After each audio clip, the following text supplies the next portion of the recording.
Good evening, ladies and gentlemen. My name is Ken Goss. I'm the Managing Director of the Aerospace Education Foundation.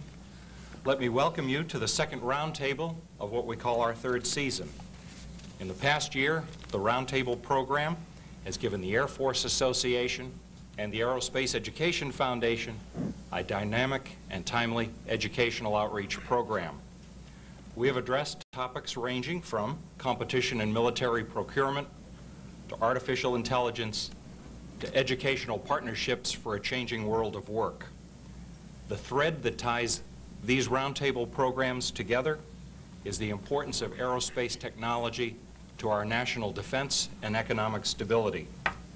Each roundtable is videotaped so we can share what we learn here with a larger, extended audience. The roundtable tapes are shown on public and cable television stations and on the Air Force broadcasting services in Europe and the Pacific. Many corporations use the roundtable tapes to brief management and employees. Our AFA chapters are using the roundtable tapes in a variety of ways within their communities.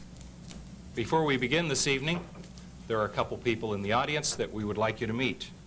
The Executive Director of the Air Force Association and the Aerospace Education Foundation, retired Air Force Major General David Gray.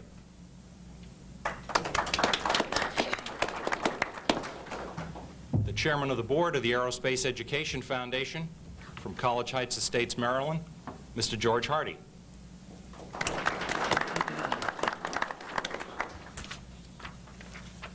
Our moderator for this evening is AEF's President, Dr. Eleanor Wynn. Dr. Wynn is a professor of psychiatry and child and adolescent behavior at the University of California at Irvine. She's also a special advisor to President Reagan on children and youth. Ladies and gentlemen, please welcome your moderator for this evening, Dr. Eleanor Wynn. Thank you, Mr. Goss, and good evening, everyone.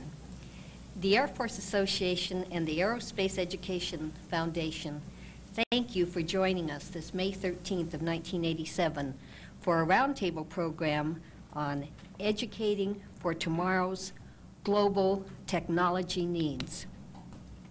Our discussion this evening will deal with a multitude of complex issues, and it is through these issues that we hope to stimulate dialogue among our panelists.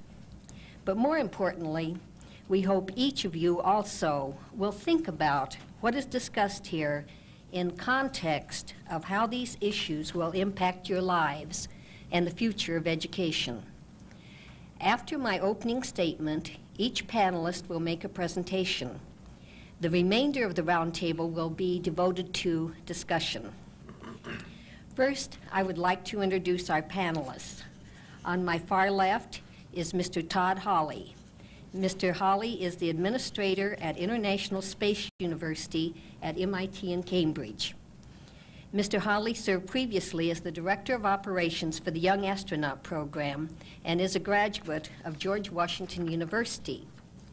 On my far right is Dr. Curtis Graves. Dr. Graves is the Deputy Director for Civil Affairs of the Governmental Affairs Division of NASA. He served previously as the Deputy Director for Academic Services at NASA. He also served for 6 years as a member of the Texas House of Representatives. On my immediate left is Air Force Lieutenant Colonel Hugh Burns. Colonel Burns is the Chief of the Intelligence Systems Branch of the Air Force Human Relations Laboratory at Brooks Air Force Base in San Antonio, Texas. He is developing artificially intelligent training systems. Dr. Burns served on the Forecast 2 study group and is on the faculty of the United States Air Force Academy. Dr. Burns received his doctorate from the University of Texas at Austin. On my immediate right is Dr. Farouk El-Baz. Dr. El-Baz is the director of the Boston University Center for Remote Sensing. For the past 2 decades, Dr. El-Baz has pioneered the use of remote sensing, primarily in connection with the U.S. space program. Previous positions include Vice President for Science and Technology with iTech Corporation, Bell Laboratories, and the Smithsonian. Dr. El-Baz also served as science advisor to the late President Anwar Sadat of Egypt. An accomplished author with over 300 publications to his credit, Dr. El-Baz received his doctorate from the Massachusetts Institute of Technology. And now to set the stage for this evening's presentation and discussion. History is driven by change and growth. What makes the last quarter of this century unique is the scope, pace, and interrelatedness of the change and growth that is taking place. Scientists estimate that the world's body of scientific knowledge probably doubles every decade. John Platt said, "The convergence of today's technological forces have produced a roaring waterfall of change. These changes are almost too awesome to comprehend." In the span of just a few years, nuclear power and weaponry have appeared. The space mission Pioneer has zoomed towards distant Pluto and is headed for the outer reaches of the universe. Back on Earth, artificial life forms have been created. The pill has given women reproductive freedom and control. Advances in transportation systems continue to compress the time it takes to get from one place to another. Medical science has allowed the cloning of mammals, organ transplants, gene splicing, and laser surgery. So rapidly have innovations burst upon us that we are moving beyond what Toffler labeled as future shock into a state of hyper-turbulence. Sokelsky and McCann define this as the condition that results when available resources and institutions prove inadequate to deal with the speed and the diversity of change. Daily reports in the media abound with examples of this hyperturbulence. Astronomical fiscal deficits, nuclear accidents, environmental pollution, widespread world hunger, international terrorism, drug abuse, family disintegration, and many other of the horrors in which our age specializes. The acceleration of change has made the world of the 1980s and soon the 1990s significantly different from that of the earlier decades. However, it is the changes in the nature of change that has made the technological world unique. For the first time, we're confronted by incredible and unexpected technological input, which constitutes a system break that has dramatically altered our lives and will continue to do so. While the change creates problems, it also creates opportunities, both in the workplace and in the home place. Global equilibrium does not mean stagnation. A tidal wave of pessimism has swept across our country, leaving in its wake grief, despair, immobility, and moral paralysis. However, I can only say it is unwise to underestimate human ingenuity. And at this roundtable, we hope to bring you information about human ingenuity and how that ingenuity will be applied to the education of tomorrow's vital successor generation. With this in mind, the challenge of education is more important than ever. For our future generation, education will remain the key to a successful career in the 21st century, and history awaits our response. I'm going to call on the panelists to give us some remarks, and I'd like to start with Dr. Graves. Thank you, Eleanor. It's a real privilege to be a part of the round table again. guess if you invite the person from NASA to speak at a forum like this, you will expect that they're going to talk to you a little bit about what NASA is doing, because NASA has been sort of on the cutting edge of technology for some time now. I want to just set out for just a few moments some of the exciting things that are right over the horizon for us. Start off with, we're going to fly a shuttle very quickly, probably before the next year is out. We're going to have a space station probably in the 92, 93 time frame, where we will have a permanent presence of a fairly large number of people living and working in space, manufacturing things in space on a daily basis. And then I think one of the most exciting things, something that the President talked about in the State of the Union message a couple of years ago, the aerospace plane, which is on the horizon, which NASA is working very vigorously on, as well as the Pentagon. You might know it by the name of the Orient Express, or you might know it by other names, but it's a concept that will allow us to probably fly from the U.S. to Japan in 2.5 hours. An extraordinary concept. Flying about 25 times the speed of sound in an aircraft that will take off like a conventional aircraft and land like a conventional aircraft.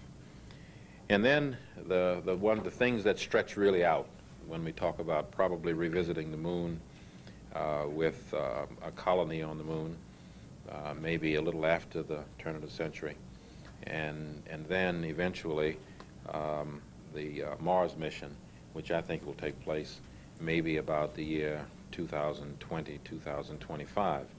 But in order for us to get to all of those things, we need to talk about what our problems are today with reference to the fact that we don't have the, sufficient preparation with reference to teachers who are preparing youngsters to get to participate in the technological needs of the future. One. Secondly, we're not counseling youngsters into the hard sciences. It seems like most of the young people in this country are being counseled who are bright, are being counseled into law, are being counseled into the social sciences, are being counseled out of the hard sciences for one reason or another. So we need to seriously look at the counseling problem, and we need to seriously look at the teaching problem at very, very early ages. I think for us to start addressing the needs of young people when they're in high school is way too late. We're going to have to start looking at that at the elementary level or even before that, so that we can prepare them for what's going to be needed in the future.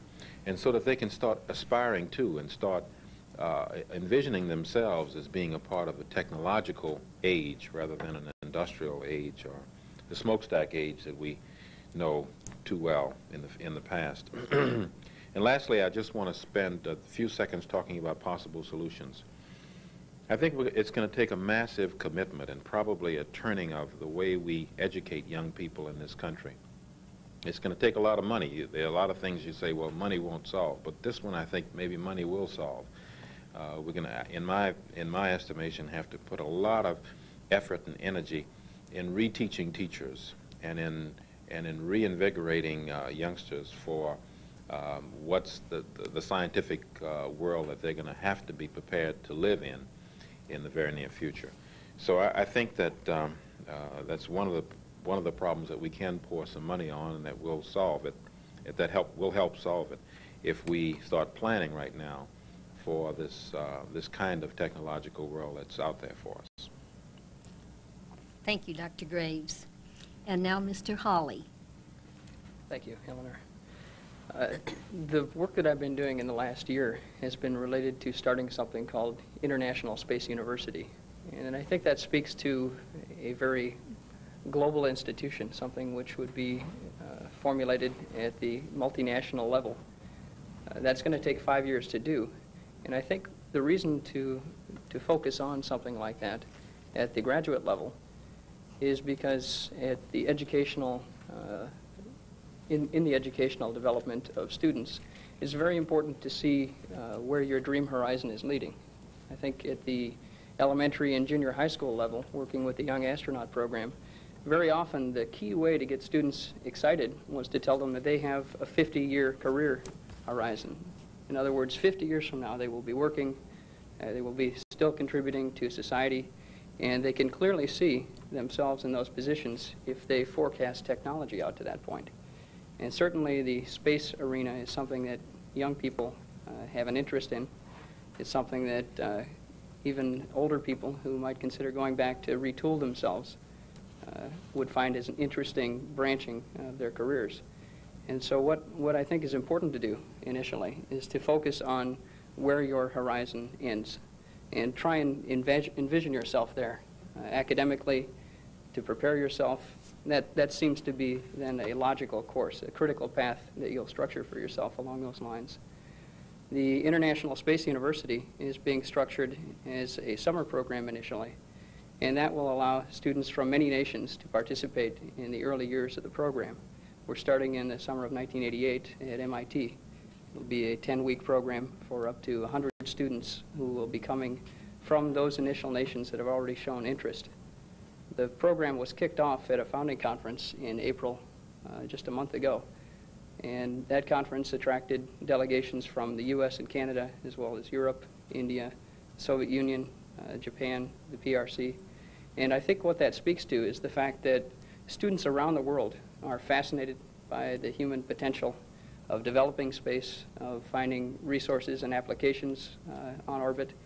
And also, the interdisciplinary focus of this program means that students who are not only in space sciences and space engineering, but also in space policy, law, development, who are interested in the softer science areas such as business and management, will have a chance to participate and thereby open up space to a much broader academic range.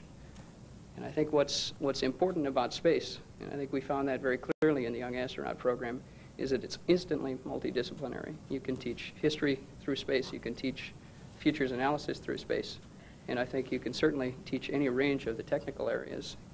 Math, science, especially at the elementary and junior high school levels, are, as Curtis says, they're essential to preparing a student for a future career at the undergraduate or the graduate levels. I think for third world countries, for example, space offers something slightly different from what it does offer to developed nations. And what we're finding is that there's a strong interest in courses in satellite applications now, but the students are looking out also into the 50-year career horizon and saying it's very likely that India will have a staffed space station 50 years from now for possibly geosynchronous monitoring of the Indian weather patterns, as well as looking at crop forecasting and the drain off from the Himalayas onto their agricultural areas. And what that means, certainly, is that there's a potential for generation upon generation of technologies to be studied by these students who are moving through at various levels that have been addressed by the programs related to space. And possibly that's a bias. Possibly it's a little unfair to give one area so much credit. I know with the Space University, we've had people say you should have an international quark university that looks at a small area of the atomic structure. And I think that's not the case, because it's a shared frontier. It's something that people who are interested in having a career as a homemaker could find just as interesting as people who have plans to fly into space themselves. And another point, bringing up the aerospace plane that NASA plans on having in 20 or so years, that sort of a program will lead to a time when 50 years from now, possibly 1 million people a year can fly into space, that you can walk out to Dulles or any international airport around and fly up to orbit. And the costs may be prohibitive even 50 years from now, but that does change the perspective of young people. And I think if there's anything I'd like to state here, that is, it is important to have a very optimistic picture of the future painted, whereby students then have a chance to see constructive steps that they might take to prepare themselves for that. Thank you very much, Mr. Hawley. And now, Dr. El-Baz. Thank you very much, Dr. Wynn. I'm also delighted and honored to be here at the Air Force Association and to participate in the Aerospace Education Foundation discussion, particularly from the interest in my personal field.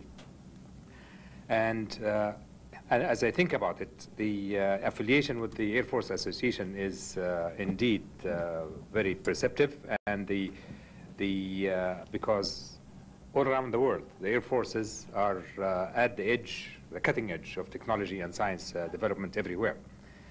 And I would like to remind the group of something that President Reagan said only on the 10th of May of this year, while he was addressing the graduating class of the Tuskegee University in Alabama, when he encouraged the graduates to become part of the ongoing scientific and technological revolution.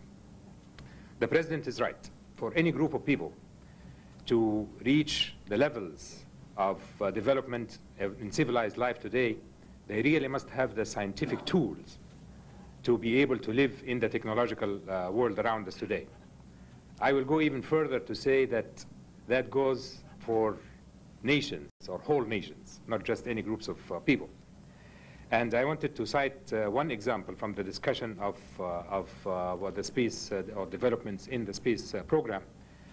And basically the one that I'm dealing with, which is the space photography and applications of that to development. If we go back to history, as Dr. Wynn suggested at the beginning, we find that maps came with civilization. The first map of a mine came from ancient Egypt. The first map of a city came from Babylon. The first printed map came from China, when all of these places had great civilizations. And today, if you think about mapping, you think about the development of resources. If you take the history of mapping, you find that until the beginning of this century, all maps were done by measurements of distances and elevations. First on the ground by walking, then by donkeys, then by camels, and then by cars, and so on. Until the beginning of this century, when the age of the aircraft provided a whole new vista. It really started a whole revolution, whereby we realized that looking down from an aircraft, we can see a great deal of the Earth. And if we take successive photographs, we can study these areas in 3 dimensions, and therefore we can make maps from aerial photographs. Right now, we are witnessing a whole new revolution in this by saying that what we could do from aircraft, we now can do from spacecraft, getting larger areas in one image and therefore getting better accuracy. The perception of map making and development is so significant, such that if you ask me today about the state of the development of a country, I can ask you first, what is the scale of the maps that cover the whole country? I really would know what stage of development is that country in. Therefore, I think, for instance, in the countries that are less developed today, they are in their state because they have not figured out how to develop their resources. And you cannot develop your resources until you know the layout of the terrain, so to speak. So therefore, you start with a topographic, a good solid map. How do you make the map? Here, the space technology begins to open a whole new vista. And I think countries that are developing today can start with teaching their own people how to apply this kind of technology. And I also believe that we, from in the United States, should encourage this, because it is development of something that came from here, the space technology, and it certainly would have a very good result in this field. Thank you. Thank you, Dr. El-Baz. Now, Colonel Burns. Thank you, Dr. Wynn. I, too, am pleased to be here and to participate in the Aerospace Foundation's activities this evening. Foundations have foundations, and the foundation of our Aerospace Foundation and the foundation of education is the human spirit and the human resource.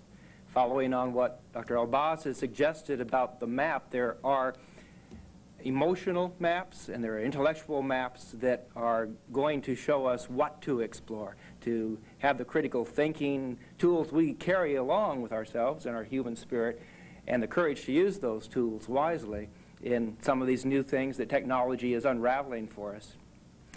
What I'm doing right now is directing a team of researchers, educational researchers, computer scientists, linguists, in an exploration of what kind of educational environment will be best for these young people to learn from. And we've coined a term called an intelligent tutoring system. Artificial intelligence creates a lot of hype. I don't know if it's the word artificial that gets us in trouble or the word intelligence that gets us in trouble, but it creates problems for us. All artificial intelligence is an attempt to describe what knowledge is and how knowledge can be used. It is knowledge-based, experience-based problem solving. And when we come to a new job, we start thinking about the rules of thumb it's going to take to use, we're going to have to use in that particular job. How frightening it must be to join our Air Force today and say, there's your F-15, I would like you now to go out and fix the F-15. Or to imagine that Mars colony, Curtis, and say, now you're not only going to have to be a technician to live there, you're going to have to be a teacher as well, and a botanist. And so the interdisciplinary notions you were mentioning are coming together in that kind of world. Knowledge-based problem solving and systems, computer-based systems that store that knowledge in some kind of useful way for us is the kind of thing that is drawing us together. It's the study of human spirit, study of philosophy, a study of language, a study of technology unfolding. Within the knowledge bases are three things I want to mention quickly. We have expertises. We try to crystallize our expertise, what we know, and how we know what we know. And we do that with rules, or we do that with frames, something I may talk about a little bit later, but some kind of structure for that, what we know. There's a knowledge of learning, a knowledge that says this is how you go about learning a certain expertise. And if we can develop a knowledge of a student in a learning environment, then we would have the two components of an intelligent tutoring system, the expertise and then the student. And then there's one other, at least one other, and that's the knowledge of teaching. Think about the best teacher you ever had. Integrated within that teacher was this notion that I know what I know what you know, and what you don't know, and I'm going to help you find the answers, and I'm going to show you that particular kind of way. Using a computer to do that is, in a way, artificial. It's dissecting the human process a bit. But in our dissection, maybe we'll find something that is courageous, something that brings us together. Thank you very much, Colonel Burns. Something I'm aware of is that Dr. Graves mentioned at the very beginning the importance of teaching and the teacher, and Colonel Burns has helped us wrap up the end of our opportunity here for each panelist to present some interesting thoughts, helped us to wrap up the importance again of the teacher. And we're going to come to the end of this part of our segment, the first segment. But we want to think about, do we want our learners to become generalists or specialists? And how are we going to look at teaching and learning to develop our human resources in the technological world? This will conclude our first segment. We'll be right back, so please stay with us. Thank you very much.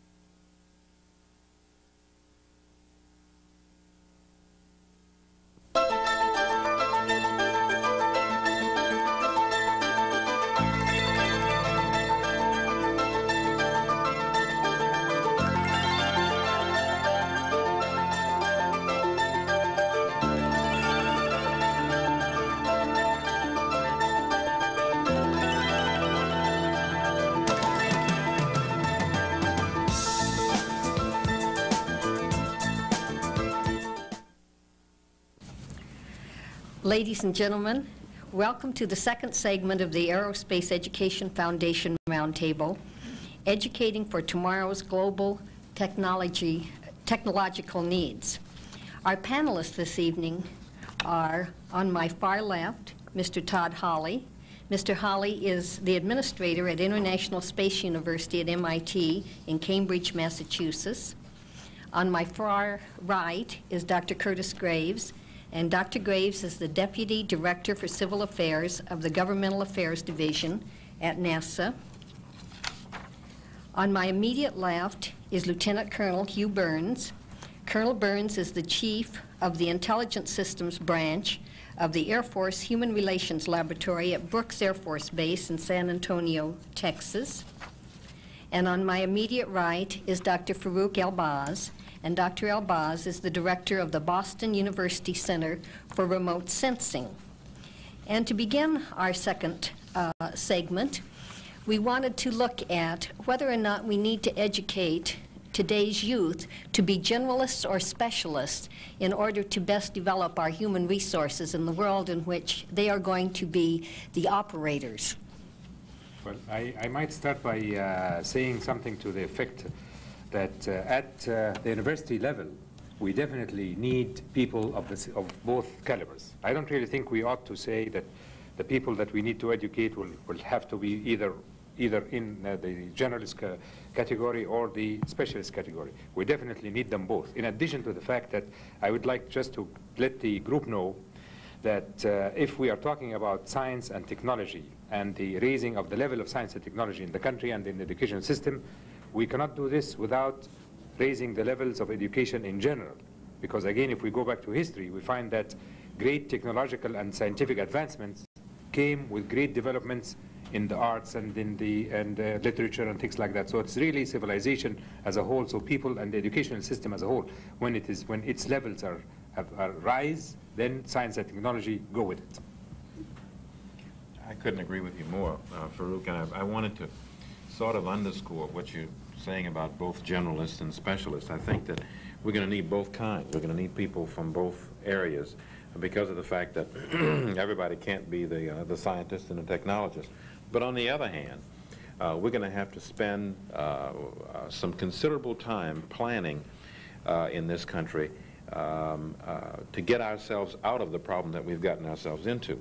We're at a stage in history where we can ill afford, in my estimation, for us to allow youngsters to make willy-nilly choices about what fields that they're going to go into when we have national and international as well as marketplace drivers that say to us that if we are not producing large numbers of people who have engineering degrees, if we're not producing large numbers of people who have backgrounds in science and mathematics, if we're not producing large numbers of people who are general technologists, we will not survive as a nation at the level that we are surviving right now.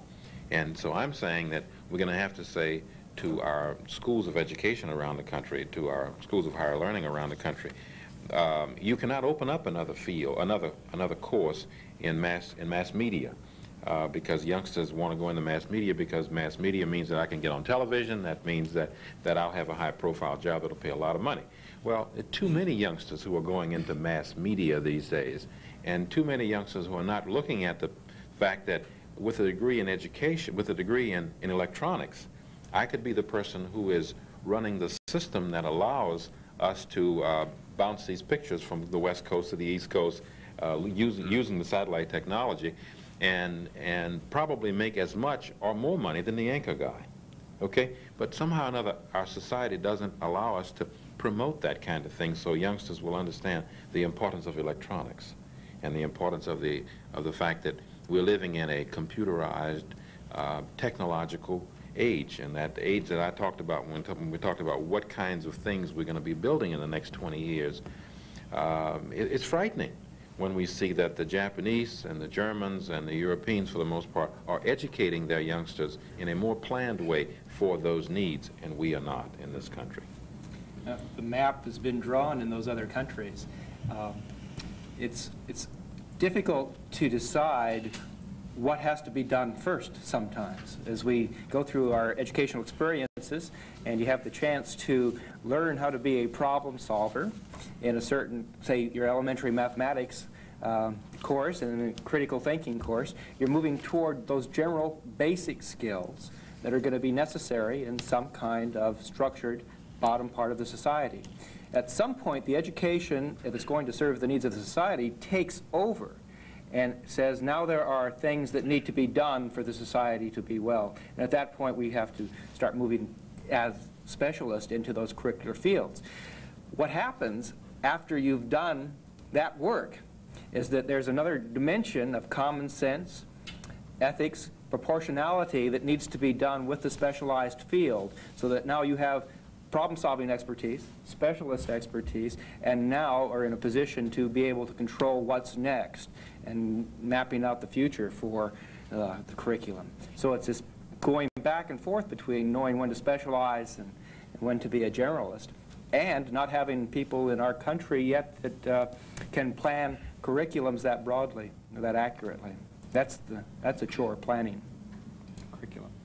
One clear concern, I think, that people have to face in planning for the long term is that, well, the Business Higher Education Forum, for example, is suggesting that people will have to retool 6 to 7 times in the course of their career over the next 50 years.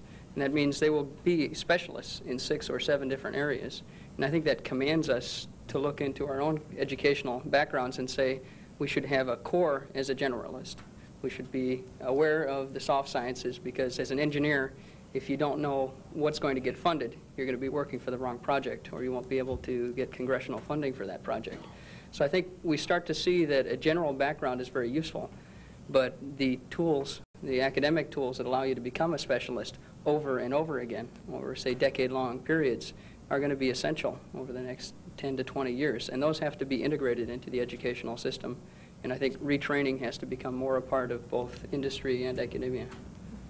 Todd, the thing that's frightening me is that these statistics are showing us right now that 90 to 95% of the people who are entering the field of elementary education have had less than 1 year of math or science while they were in college.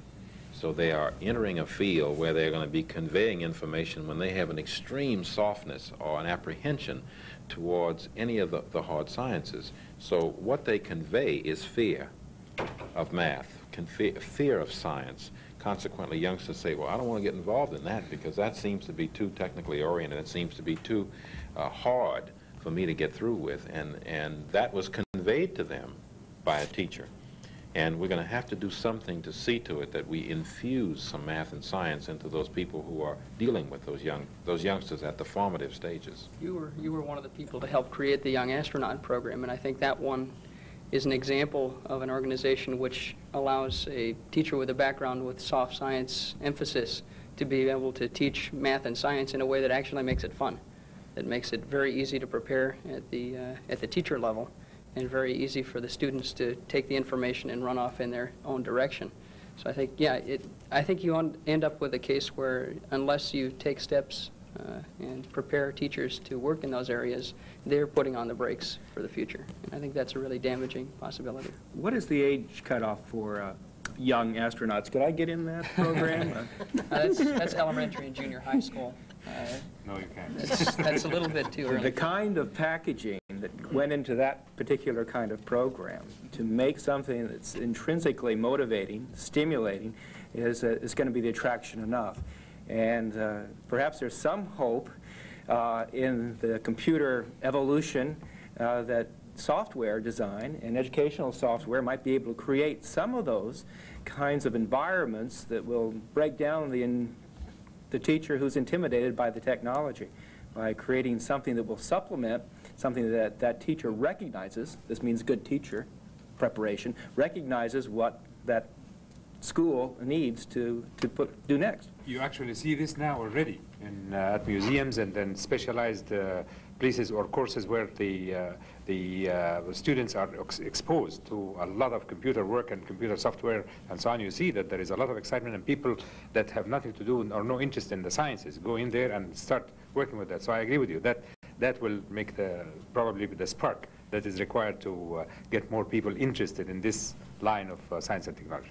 Yes, and it takes a teacher that can recognize Yes. the fun, hide the torture enough to build that kind of environment, to design that. That's that separate knowledge base I was talking about later, that good knowledge of teachers and expert teachers. So, on the other side of the coin, I think that we're producing some of the brightest youngsters in the world in this country. The problem is we're not producing enough of them. And that's the part that's kind of scary. if we look at the National Merit winners every year, we see that we're producing some extraordinary young people who are extremely talented. But we're not producing them in enough numbers. When we see that Japan is producing 120,000 engineers a year, and they have 1/3 of our population, and we're producing 80,000 engineers a year. We know that we're going backwards, and they're going forward. We also produce 10 times the number of lawyers per capita, so I think that shows the focus of our culture. That's the point I was making early on. We seem to be focusing our best minds in the soft sciences or in the areas that are non-scientific and mathematical. And I think that we need to rechannel those minds at early stages so that they start thinking of themselves as astronauts or as astrophysicists or as cartographers or as whatever, so that they can make contributions in these areas rather than in the legal field. Digging into your education, I have to go back to my soft degree in English and English literature. And as I began probing the science of language, I needed tools that would help do that. And so electronics entered into the problem of how the critical thinking skills. The kinds of people I'm seeing that pass through San Antonio, Texas, to become Air Force are the best we've seen.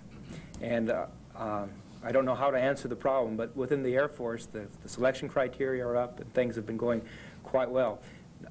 To motivate them and to keep them actively involved in the kinds of things we do, fixing the airplanes, flying the satellites, flying the planes, that's the trick, and to keep them involved in helping others learn and become excited about that environment. I don't know how we're going to answer that large charter, though, for you. We have a means in this country of regulating the number of medical schools. Probably Ellen knows more about that than I do. If a university says, I want to open up a medical school, they have to go through some kind of advisory board, and they decide, well, maybe you shouldn't open a medical school because that's not where your need is.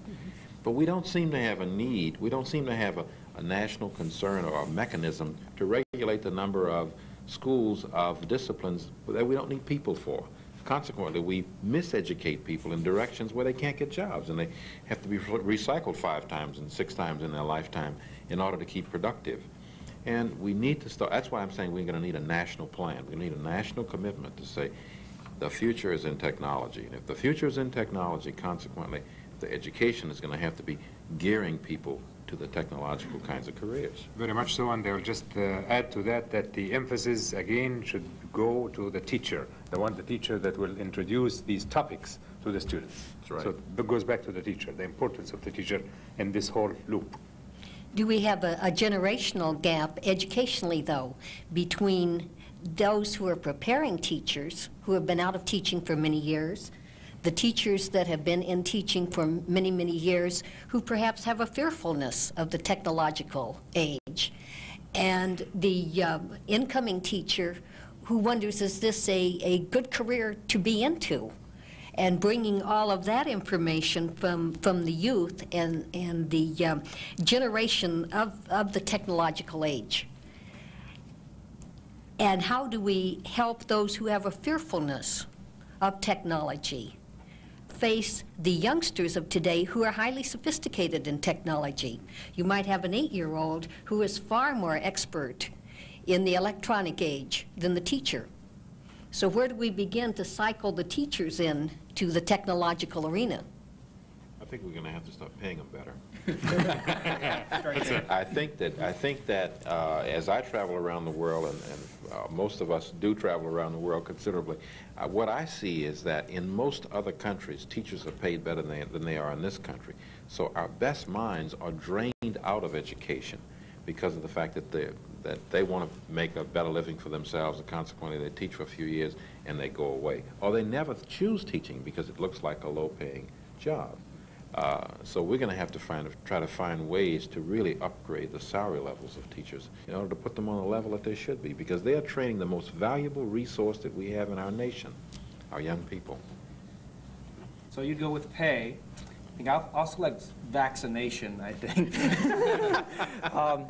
Introducing a computer into any school, you've done this a lot with the networks, and you can comment about that here in a minute perhaps, is new technology arrives, and because we have a system, there's a kind of a virus attack. The different kinds of organisms go around, they attack the new thing that's there. And thus it has to grow some other kind of antibody, more computers, more networks, and it has to grow and be part of that structure to survive. I think that's good. It's the survival of the fittest. It's the survival of the best software, the best techniques that the technology can provide. And, well, your network ideas. Sure. I think teaching technologies really need to be focused on. I think there's definitely a knee-jerk reaction on the part of some teachers to, say, the new computer that's obligatory to have in a classroom for it to be high-tech, but it sits in the corner with dust gathering on top. And with the Young Astronaut program, we plugged a modem into it and allowed them to access information just by dialing a local 7-digit phone number. And that gave them almost a living piece of machinery in the corner that the students could actually go and type into and get information off on a regular basis. At the International Space University, we're at this point in the planning stage with Intelsat to actually allow us to broadcast courses. This is the global satellite network for TV and communications, where we would be able to teach courses not just to 100 students. They would actually just be a studio audience, and they would represent potentially tens of thousands who might be watching these courses live or in delayed replay around the world. And that's, I think, a very exciting direction to be going into in the educational area. Broadening it out, making visiting lecturers the focus of a show, which then would be much more exciting, and then pass it on back to the local teacher as the local host, who would then be able to continue with the programming. And even domestically, we could look into something like that at the elementary, junior high school, and high school levels, allowing teachers to play MC for a show, which would be run in one place and at very low cost. In addition to that, I think, Dr. Wynn, is that the dealing with the teachers also can be handled through training courses, because we hold these training courses at the Boston University for people that have never seen in a computer, never touched it, and so on, professors of archaeology, so to speak, from different departments of around the country and so on, and they would come for a short-term training program. And they leave the university learning exactly what to do and how all of that technology applies into their own field. So I think a dedicated training programs all around the country in the different fields and so on could do the job of brushing up the knowledge of teachers so that they can in turn supply it to their students. I introduced an idea at a meeting at Harvard, I guess, a couple of years ago, that nobody's taken yet, and maybe this is a good forum for me to introduce it again, and maybe somebody will pick it up and run. Going back to the thing, I don't think teachers are paid well enough.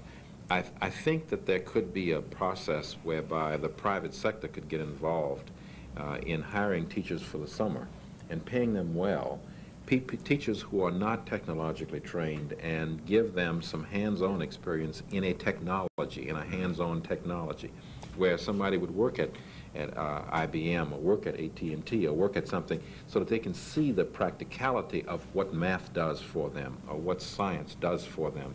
And when they go back to the classroom, they'll be able to talk about math, science, although they're English teachers, or although they're biology teachers, or whatever the area might be. You're building a network that will give them the confidence to collaborate throughout their states to do that.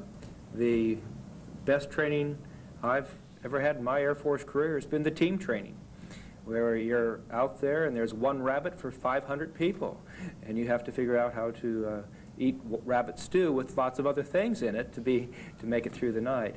So the collaborative learning, the reinforcement that adults giving adults reinforcement is going to take some of the individualism out of our learning, but it'll also help us, if it is truly an interdisciplinary world, to make more connections within that world. Mm-hmm. And so I would look for more team training. Summer institutes in the Young Astronauts program, I'm going to have a lot to attend here pretty soon. Very good.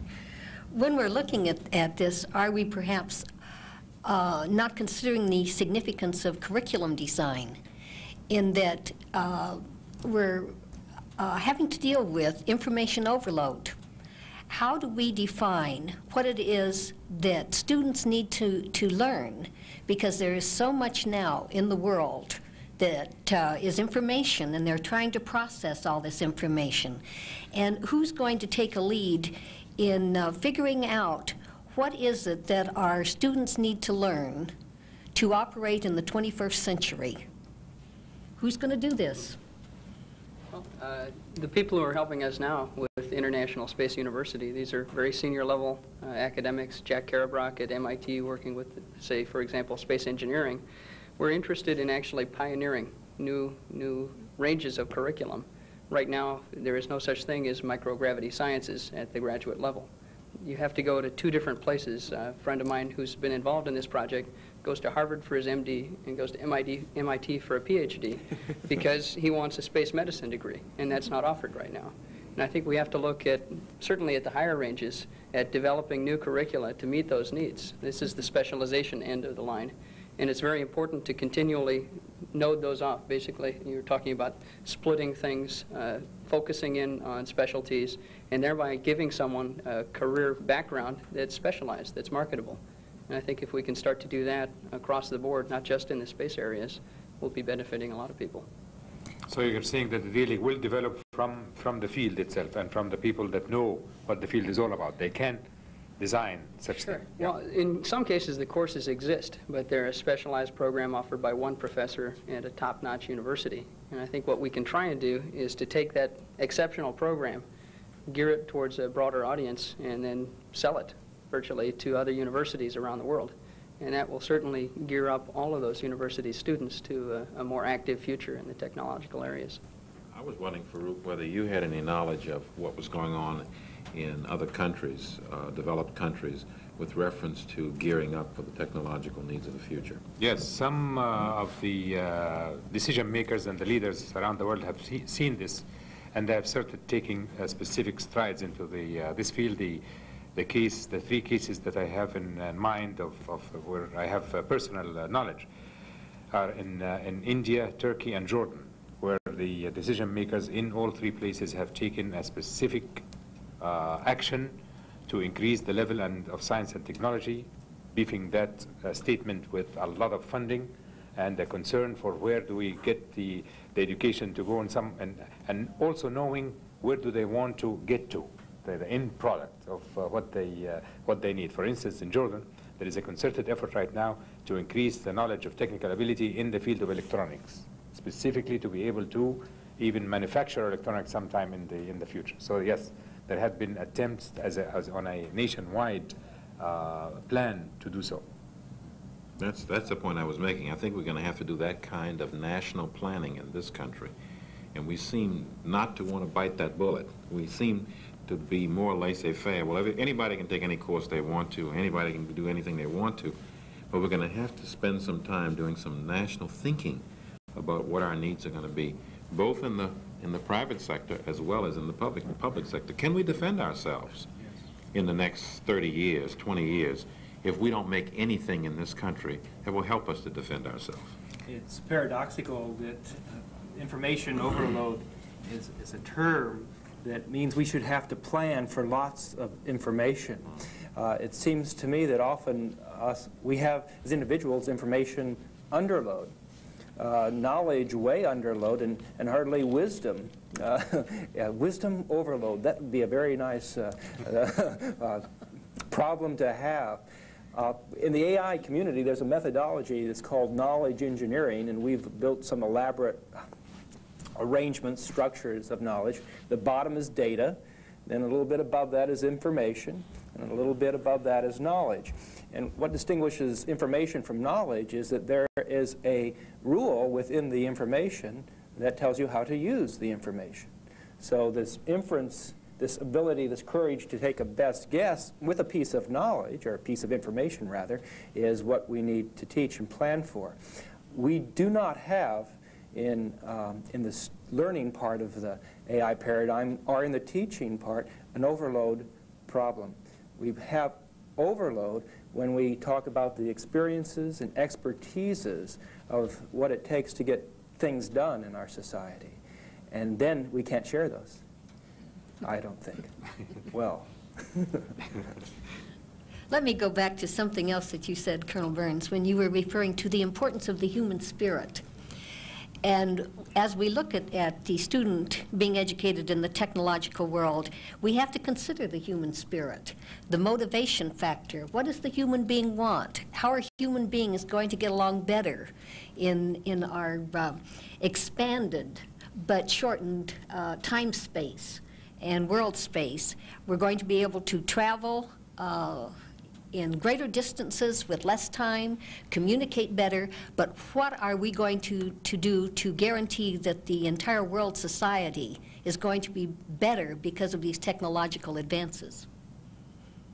I don't know that we're really addressing that, because the futurists are telling me that much of our work days will be spent at home in the next, after 20 years from now. If that's the case, will we become non-social people? Well, what will happen to our social sides if we can pick up a phone, plug in a modem, and go to work right in our living rooms or in our dens and complete our workday right there without ever leaving our homes? What will happen to us as social human beings? And that's a very interesting concept and phenomenon, and somebody needs to study the sociological aspects. I think the social needs will preclude that from happening. Part of the things we explored in Project Forecast 2 had consequences. What if we could project a holographic image of an avionics box well enough and create a robotic arm that could reach into the hologram in our home, okay, and fix that avionics box? It's a bit frightening to me to think of the human implications of that. Word processing from 4,000 miles away, all the different kinds of things that could happen. We're doing that now. We're doing word processing from... Did that for this meeting. Most of the word processing for the airlines right now is done offshore. It's not done in this country. Okay. See, I'm behind again. So much to learn. I think, though, the technology offers more than it takes away. You talk about people working at home. They also have the capability to meet people who have their exact interest somewhere. They may be on the other side of the globe through that same technology. They can meet friends who live in other countries, giving them a reason then to go visit that country and use the aerospace plane. I would think that it's a driver more than a problem, but you just have to make sure. I'm not saying it is a problem. I'm really saying that we're going to have to reevaluate our whole way of thinking about a lot of things. Is it necessary every day for us to drive 7.3 miles for us to get to work to do something that we could do in our living rooms? Maybe we could do it in a different kind of way, a much more efficient way in our own backyards. So we've got to reevaluate a lot of things. Ladies and gentlemen, I hope you've enjoyed tonight's discussion and that it's increased your awareness of the subject. On behalf of the Air Force Association and its affiliate, the Aerospace Education Foundation, I thank you for attending, and I certainly thank my panel members for participating. We're very indebted to you for your comments and your time, and we're most appreciative.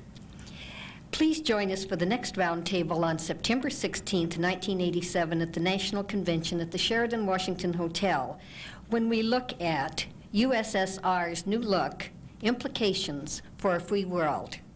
Thank you, everyone, and please drive home very safely, and good evening.